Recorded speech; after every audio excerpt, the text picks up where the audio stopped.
ప్రభు ఏం ఆశిస్తాడు నీ నుండి? ఏం కోరుతున్నాడు ఆయన? నీ నుండి ఆయన కోరుతుందంటూ ఏదైనా ఉంది అంటే ఆయన చిత్తానికి నీ జీవితాన్ని సమర్పించుకోవడమే.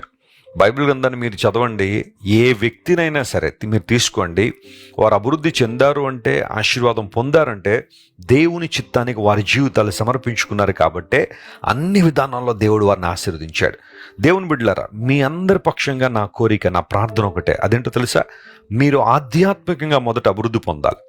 వాక్య ధ్యానంలోనూ, ప్రార్థనలోను, దేవునితో సహవాసం చేయడంలోను, దేవుని స్వరాన్ని వినడంలోను, పరిశుద్ధాత్మ సంరక్షణలో మీరందరూ బహుగా ఎదగాలి, ఫలించాలి. ఆ తర్వాత అన్ని విషయములలో, అనగా శారీరకంగా, భౌతికంగా, సామాజికంగా, ఆర్థికంగా, కుటుంబ పరంగా దేవుడు మిమ్మల్ని దీవించాలని మనస్ఫూర్తిగా నేను ఆశిస్తున్నాను. ఈ వాగ్దానాన్ని ఈరోజు క్లెయిమ్ చేసుకుని ప్రభువును స్తుతించండి, ప్రభు వైపు చూడండి. బలమైన కార్యాలు మీ జీవితంలో జరుగును గాక. ప్రార్థన చేసుకుందాం. ప్రేమగల తండ్రి, మీరు మాకు ఇచ్చిన వాగ్దాన సందేశాన్ని బట్టి నీకు వందనాలు.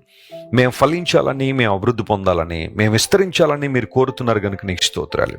నీ ప్రేమ ఎంత ఉన్నతమైంది ప్రభువా. ఈరోజు ఈ వాగ్దాన సందేశాన్ని వింటున్న మా ప్రియులందరినీ విశేషంగా నీ కృప ద్వారా తాకండి. పరిశుద్ధాత్మదేవ, నీ అభిషేకంతో, నీ శక్తితో ప్రతి ఒక్కరిని మీరు నింపి అద్భుత కార్యాలు చేయమని కోరుతున్నాం. బలపరచండి. అనారోగ్యంతో ఉన్న వారిని జ్ఞాపకం చేసుకుంటున్న స్వస్థతనివ్వండి. విడుదల లేని వారికి విడుదల ఇవ్వండి. ఏ రకమైన పరిష్కారాన్ని నీ నుండి ఆశిస్తున్నారో ఆ విధానంలో మా ప్రియుల్ని మీరు జ్ఞాపకం చేసుకోమని ప్రాధేయపడుతూ యేసుక్రీస్తు వారి ఉన్నతమైన నామం పేరిట అడిగి వేడుకొనిచున్నాం తండ్రి. Amen, amen, amen.